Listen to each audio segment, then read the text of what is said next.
Effectiveness doesn't always need loud recognition or praise. On the contrary, it often exists quietly, seldom judged or criticized, whether fairly or not. In the world of royalty, effectiveness isn't measured by flowery words or grand displays. Instead, it is revealed through the heavy silence in those unseen moments of power transition. The crown is not merely a prestigious reward for leaders, it is a symbol of responsibility, perseverance, and relentless sacrifice.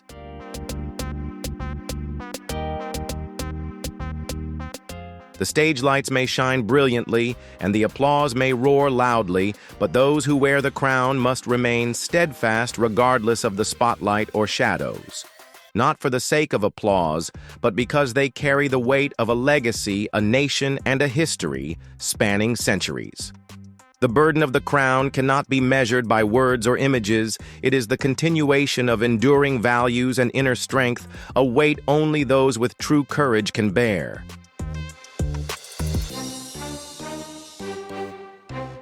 If you found this story interesting, leave a comment with the number 1. If not, leave a comment with the number 0. Don't forget to like, share the video, and drop your thoughts in the comments below to let us know what you think. Be sure to subscribe to the channel so you won't miss more exciting videos about royal stories. Now let's begin the story together.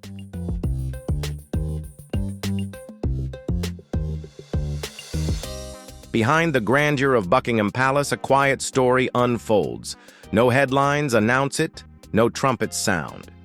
Yet there is one who always knows. Anne, the crownless princess, the silent guardian of truth and stillness. Within an old diary, its pages worn and ink faded by time, a new chapter is being written. This chapter does not begin with fireworks or royal banquets, but with a gentle, deliberate withdrawal. No one notices, yet Anne has felt it for a long time. She reads the signs not in words, but in glances and silences.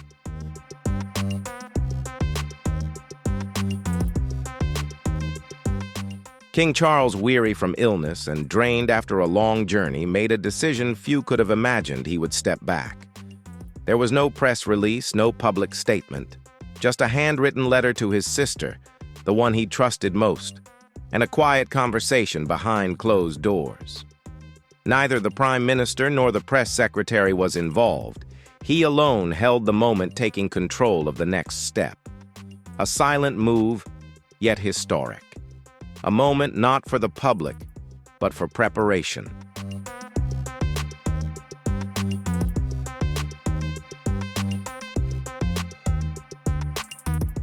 The coronation of William and Catherine is fast approaching, and the world remains unaware. But Anne knows. She's marked that day in her private journal with a red circle underlined twice, like a vow etched in ink, unchangeable. Because this is more than a mere transfer of the crown. It's the dawn of a new era, not born from ambition, but from quiet determination. From a stability built by resilient souls who need no spotlight to be recognized. The values Anne has always believed in are now shining clearer than ever before.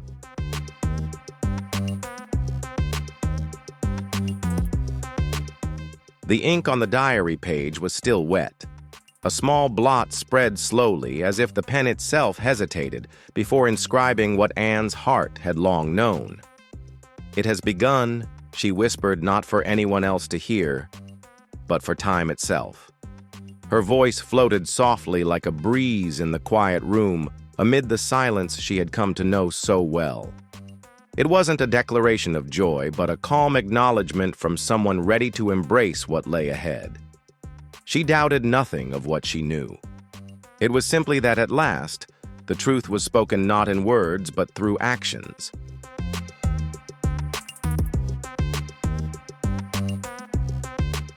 In recent months, Anne had noticed a change in Charles. Not through complaints, but in his increasingly gaunt figure, the way his eyes lingered too long on the portrait of Queen Elizabeth, and the sudden silences that halted every conversation. Anne had grown accustomed to reading what remained unspoken. Her brother's moments of quiet reflection, sometimes only lasting a few seconds, spoke more than any speech ever could. It was in those moments that she knew the end was drawing near. Not a surrender, but a carefully considered transition, guided by love and duty.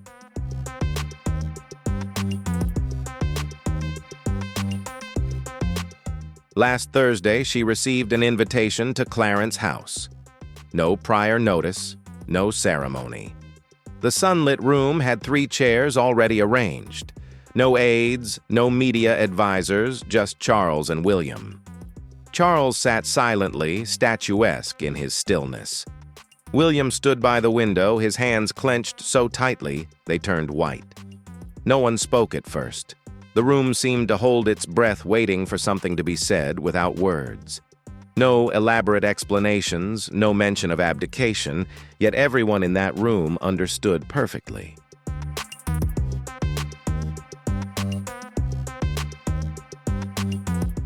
Charles looked directly into his son's eyes, his gaze no longer the steely resolve of a king, but the fragile vulnerability of a man. The crown must be placed where it can endure. He said, his voice hoarse and soft, so faint that Anne had to lean in to catch every word. That was the moment history began to shift, not with a grand spectacle, but with a small, humble phrase. A brief sentence, yet one that struck at the very heart of what royalty has always guarded: continuity. And from that instant, everything changed quietly, steadily, like tectonic plates moving beneath the solid foundation of the ancient palace.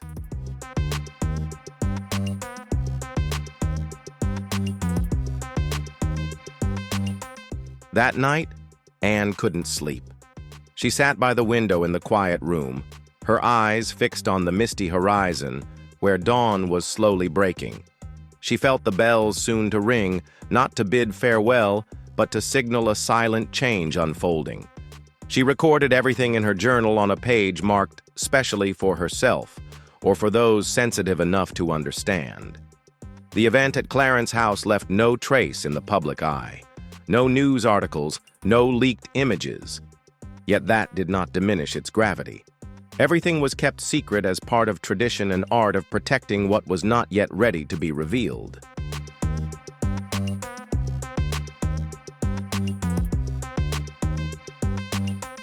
The monarchy has the uncanny ability to mask every crack with calm composure, timely smiles, and rituals repeated without missing a beat.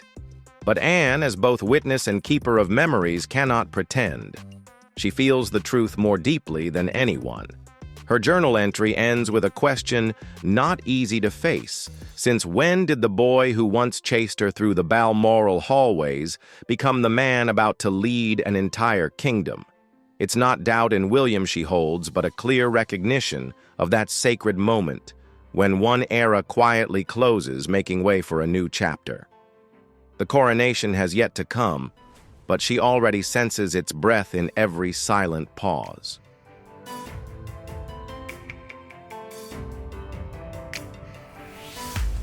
And Anne understood clearly this transition would not arrive with grand speeches. It wouldn't begin with an address to thousands, but through caution, silence, a calm before the storm. In her heart, the future had already taken shape, even though the date remained unannounced. And she knew she was moving forward with it, not as a mere observer, but as an integral part of the process, a silent guarantor of the values being passed down. A decision no one was truly ready for, yet unavoidable nonetheless. Step by step, Anne was entering a phase that neither her youth nor her experience could have fully prepared her for.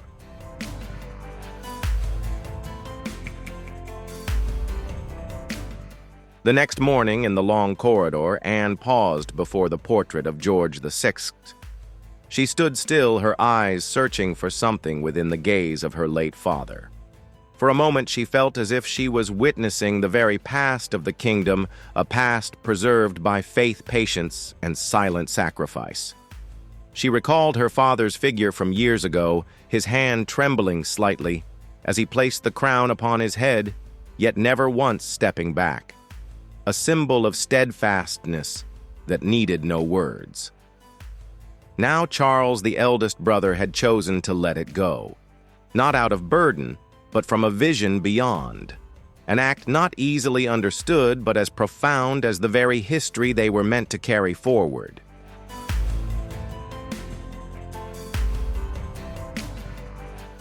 Anne, as always, was the first to grasp what no one else dared to say aloud. She returned to her room, walking silently, and opened her diary with trembling fingers. Under the faint glow of the desk lamp, the next words appeared.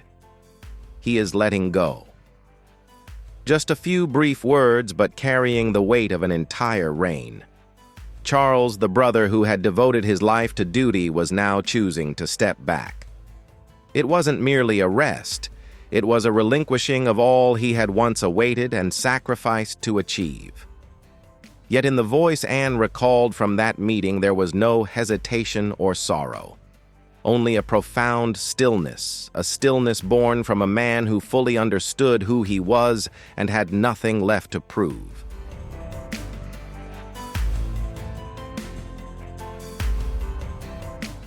During that meeting, William said not a single word. His silence was not born of fear or hesitation, but from profound respect. Anne understood this immediately by the way William kept his gaze fixed on his father, never interrupting, never rushing. When Charles looked toward him, William gave a simple nod, a quiet gesture that carried an unspoken pact between two generations. No promises needed, no formal rituals required. The transfer had already begun in that very moment. Anne saw it clearly in William's eyes, not the young man he once was, but the man stepping into his destiny. Even before power truly arrived, dignity had already taken shape.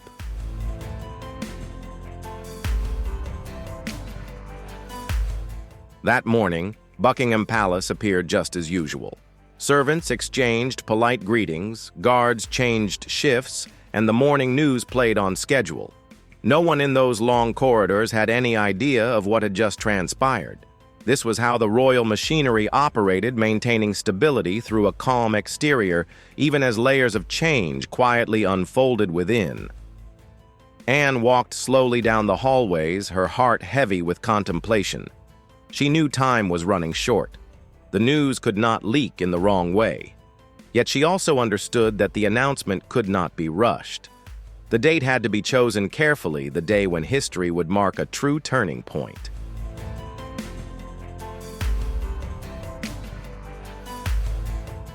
At the end of the corridor, Anne paused and turned back, her gaze resting on the gallery of royal portraits.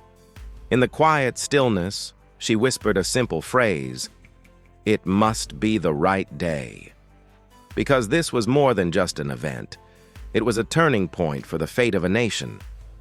Power, when passed on, is not merely a ceremony. It is the transfer of spirit, responsibility, and burden. The sunlight streaming through the chapel's stained glass that morning was unlike any other day. It cast light upon the ancient stones as if to emphasize the solemnity of the moment to come. And Anne knew that here, away from noise and public eyes, was where the true beginning lay.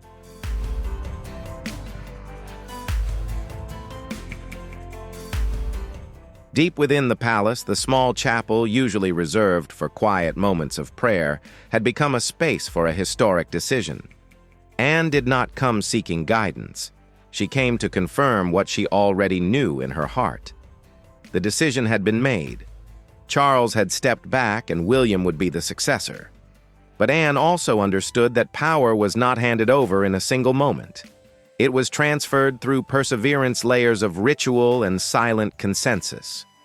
Bathed in the soft light filtering through stained glass, Anne sat down in the third pew and opened her notebook. She knew clearly her next duty was no longer just to preserve tradition, but to ensure continuity not through power, but through deep understanding.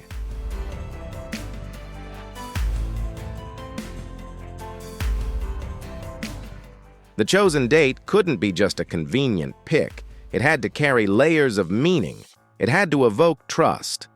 The night before, Anne paced her study, surrounded by old calendars, royal archives, national holidays, and her own faded notes from the past.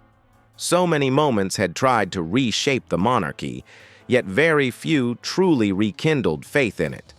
Anne understood that this time it wasn't about grandeur or spectacle. What was needed was a return to the most fundamental truth, a realm that knows how to listen.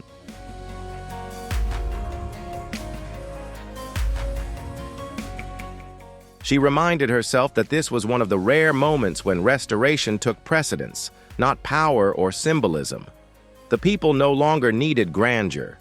They needed something to believe in: a steady hand, a sincere heart. She picked out 3 dates and jotted them in the margins of her notebook. Each day carried its own significance: the Queen Mother's birthday, another coinciding with Elizabeth's first Commonwealth tour. But the date underlined twice was not one of triumph. It was the day Catherine walked alone into a nursing home facing the skeptical eyes of the public.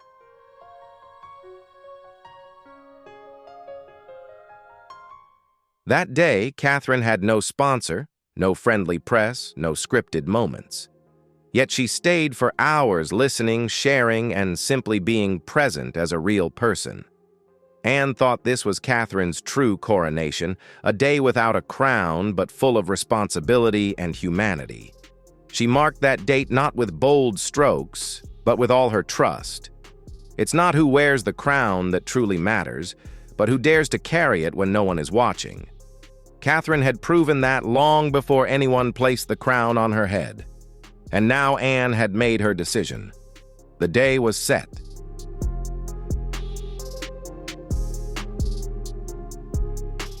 She held that decision in silence, as if guarding a secret nestled warmly and vividly in the palm of her hand. When she stepped out of the chapel the next morning, Anne didn't look back.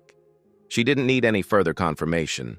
Everything was clear, marked in red ink on the page, reflected in the calmness of her own eyes. The world remained unaware. Official announcements would take weeks, but the future had already taken its first steps. The layers of ceremony would follow: meetings, statements, rehearsals. Yet the most momentous moment didn't unfold in public. It happened in the shadows, in a quiet room where 2 people understood each other without words.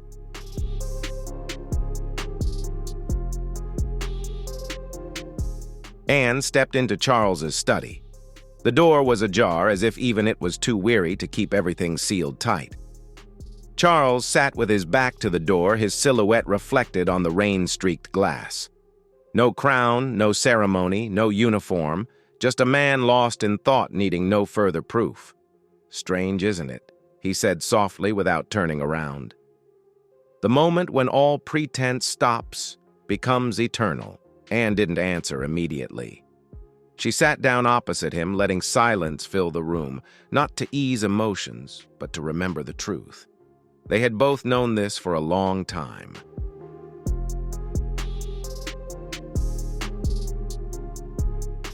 In that moment, Anne no longer saw the king before her. She saw the brother who once held her hand at their father's funeral, the boyish eyes of long ago now marked by decades of burden. Not a man who had fallen, but one who was finally ready to let go. Not out of fear, but with the quiet peace of someone who knows exactly who he is. Anne gently placed the notebook on the table, flipping it open to the page where the date was marked in red. She tapped it softly, a silent affirmation. Charles looked down. His fingers brushed over the ink as if retracing memories rather than simply reading a decision.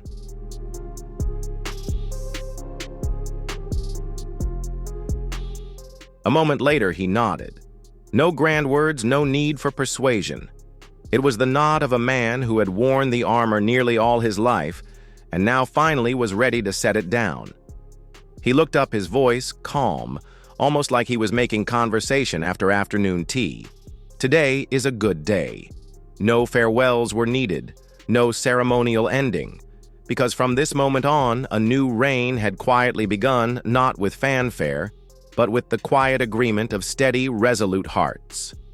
If you found this story compelling and want to keep exploring, don't forget to like, share the video, and subscribe to the channel so you won't miss any of our upcoming content. Now, let's continue the story together.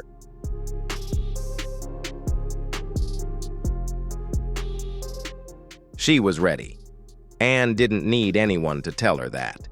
Both of them had already prepared themselves to step into a new chapter.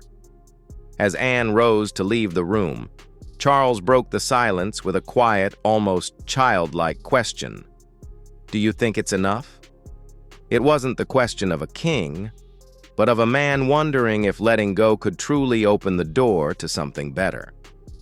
Anne paused, not answering right away. She walked over to the bookshelf, letting her fingers glide across the spines of volumes their mother had once treasured.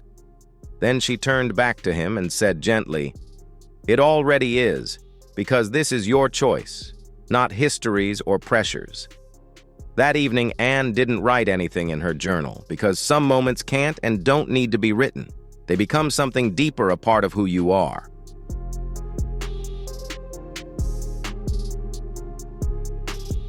Standing in the corridor outside Charles's study, Anne felt the shift not within the grand walls of the palace, but within herself. The past had just bowed one final time, gently and with grace. It was the quiet farewell of a king. The hallways, once filled with familiar bustle, now carried a hush, as if holding its breath for something still unspoken, a change quietly unfolding. Anne sensed it in every step, every glance. Royal staff paused slightly when passing William. Catherine walked with calm purpose, her presence steady and deeply rooted in responsibility. Something was shifting, not on the surface, but deep within the collective awareness. The crown had not yet been placed, but it was already settling into its rightful place within their hearts.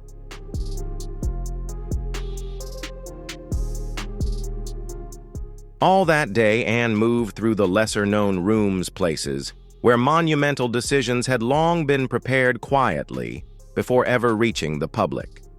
She met with the chapel team beneath the soaring vaulted ceilings, discussing logistics with a level of precision that allowed no margin for error.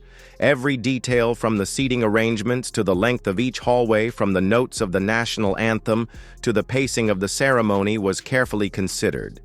Not to display power, but to symbolize renewal. Anne wasn't crafting a grand spectacle. She was nurturing a moment the world would never forget, one that would be measured not by its grandeur, but by its meaning, inevitably compared to every coronation that came before. But instead of extravagance, she focused on the quiet moments, the pauses, the silent exchanges of glances between Catherine and the preparation team. In those looks, Anne saw the unspoken questions about the future, about responsibility, and about the kind of trust that must be built slowly, deliberately, step by step.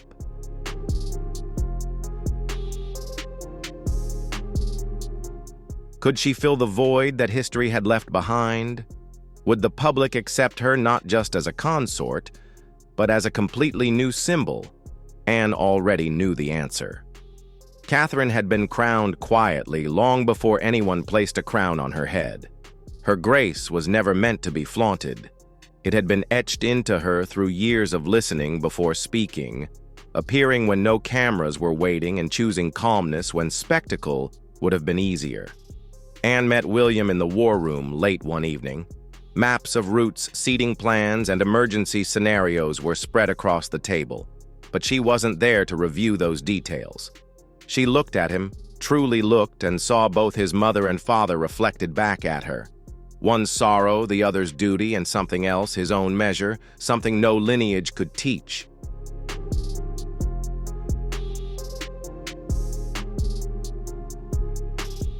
"You know what's coming," she said. "You've always known." William didn't answer with certainty, only calm, a nod, a deep breath, a man accepting his moment. That night, Anne returned to her journal. "No one will be told," she wrote. "They will feel it." And in that quiet moment, the preparations became a promise. The crown was moving, and this time, it would fall to the ground, ready for the people. The London sky was unusually clear the morning the world found out.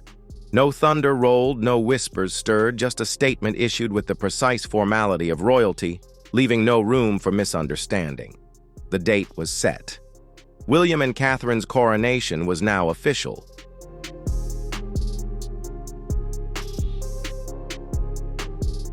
It would be held in the spring just as the city began to bloom again. But Anne already knew the date. She had written it weeks earlier in a quiet chapel beneath a stained glass window marked by fractured history. What the world was now receiving, she had buried deep within her heart. The public erupted with speculation and excitement. Broadcasters framed it as a new chapter. Commentators debated the symbolism, but Anne focused on nothing of it. Her eyes rested on Catherine sitting by a window in one of the smaller sitting rooms, hands tightly gripping a teacup untouched. The press would describe her as composed.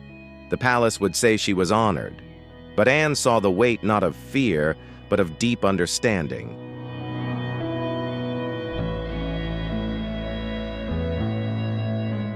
Catherine was not stepping into something new. She was inheriting something that could never be regained. Anne personally informed them before the official announcement. A quiet meeting, no titles, just names and family. William thanked her without words. A living gratitude shared through a breath and a bowed head. Catherine grasped Anne's hand, not submissively, but with a firm squeeze, warm and strong. "We will do well," she said, and Anne believed her. Everything began to move swiftly after that. Invitations, rehearsals, speech drafts, but Anne remained on the sidelines watching it all unfold. Like a play she once took part in, now content, directing from behind the scenes.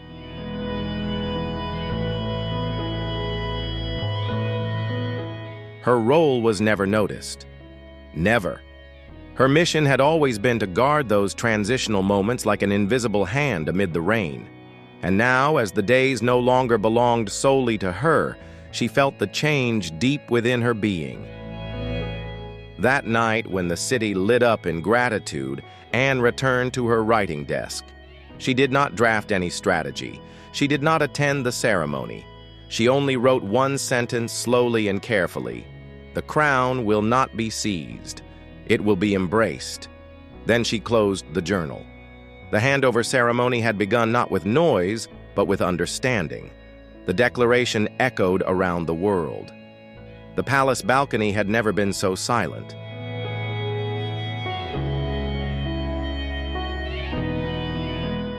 Anne stood behind the lace curtain, watching the workers below, making the final adjustments to the ceremonial flags.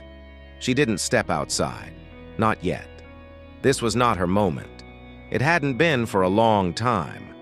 But amid the quiet orchestration of what was unfolding, she found herself recalling another day decades ago, when she stood behind this very same curtain, watching her mother wave to a sea of people who believed that queens never falter. From that moment, Anne had known more clearly. In the drawing room, Catherine stood beside the coronation desk. Her expression was calm, but Anne noticed the slight twitching of her fingers, a nervous habit Anne had seen only a few times, always before an important event. Catherine was no longer just the girl married into the throne.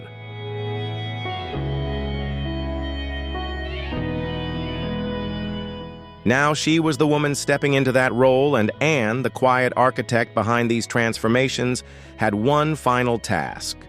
She slowly approached and placed a velvet box on the table. Inside was a brooch once worn by Queen Elizabeth during her first official visit as monarch. It was nothing flashy, not even valuable by royal standards, but history was woven into every golden detail. Catherine looked down, then up at Anne. No words were spoken, none were needed. That gesture echoed louder than any ceremony. It meant you belong here.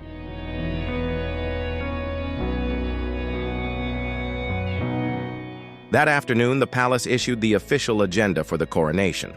The timing, location, and ceremonial details were calculated down to the very second. Anne quietly read through it, then folded the paper and tucked it into her diary, not as a record, but as a closing chapter. Her role was complete. Her oath kept. The next time she stepped into Westminster Abbey, it wouldn't be as a witness to duty, but as a sister and aunt watching the next generation ascend the throne. That night, Anne once again stood alone beneath her father's portrait. She said nothing.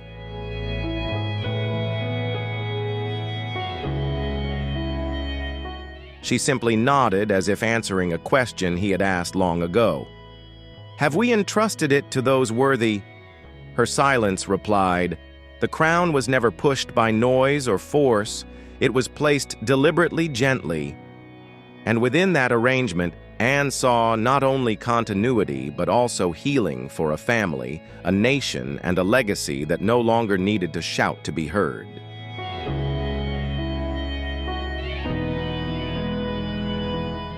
The new reign had begun, and at last she could step back. Anne entered one final time. A crown had passed without being handed over. The morning of the rehearsal started with a gentle rain tapping against the palace windows, as if even the sky sensed the weight of what was to come. Anne rose early, not out of obligation, but instinct. She had witnessed enough royal power transitions to know that rehearsals revealed more than just ceremony. They revealed the pressure beneath it all.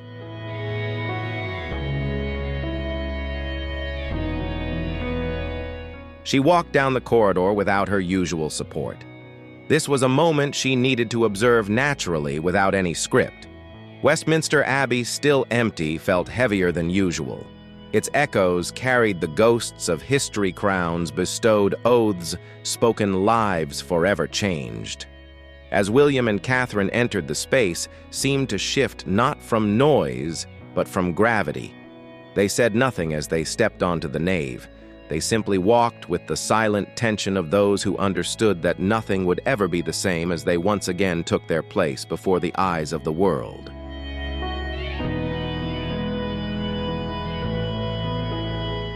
Anne stepped aside, blending in with the first attendants, watching every step, every glance.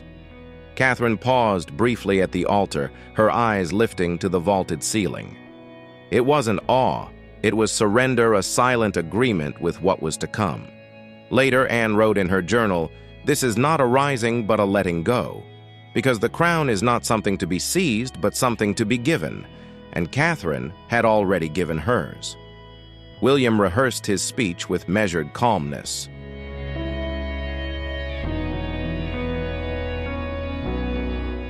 But Anne noticed how he occasionally looked at his wife as if anchoring himself to something real amidst the grandeur. They weren't acting, they were centering themselves. Anne never believed rehearsals were mere preparation. To her, they were a revelation.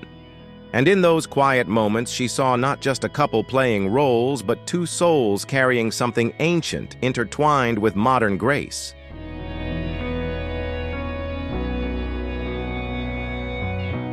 After the rehearsal, Anne wandered alone through the abbey. She paused near the spot where her mother once stood, freshly crowned, the weight of the crown heavy on her shoulders. Anne pressed her gloved hand against the cold stone wall, letting the chills seep through her skin. She felt no sorrow for the past, only reverence for it.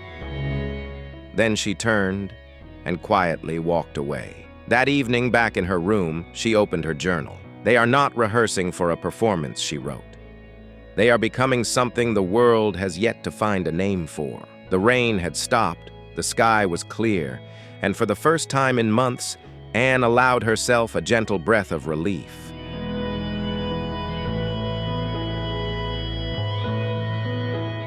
The crown was ready, and so were they. In the end, it wasn't dates or thrones that dictated the transition, but the silence between decisions. The way Anne never spoke up, never sought applause, never stepped into the spotlight, yet carried the weight of continuity with a steady heartbeat. She didn't anoint. She orchestrated. She didn't preside over the coronation. She safeguarded its meaning. While the world prepared for grand ceremonies, golden carriages, and ringing bells, Anne would once again step quietly behind the scenes.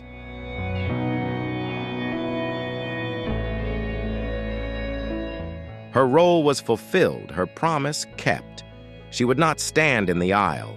She would watch from the sidelines, knowing she had laid the stones they now walked upon.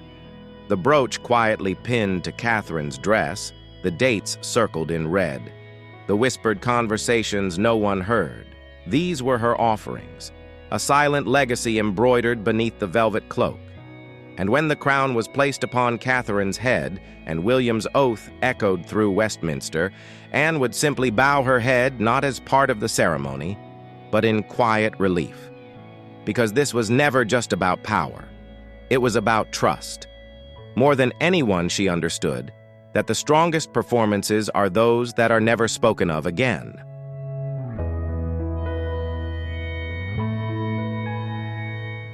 If this story touched your heart, don't forget to hit the like button to show your support.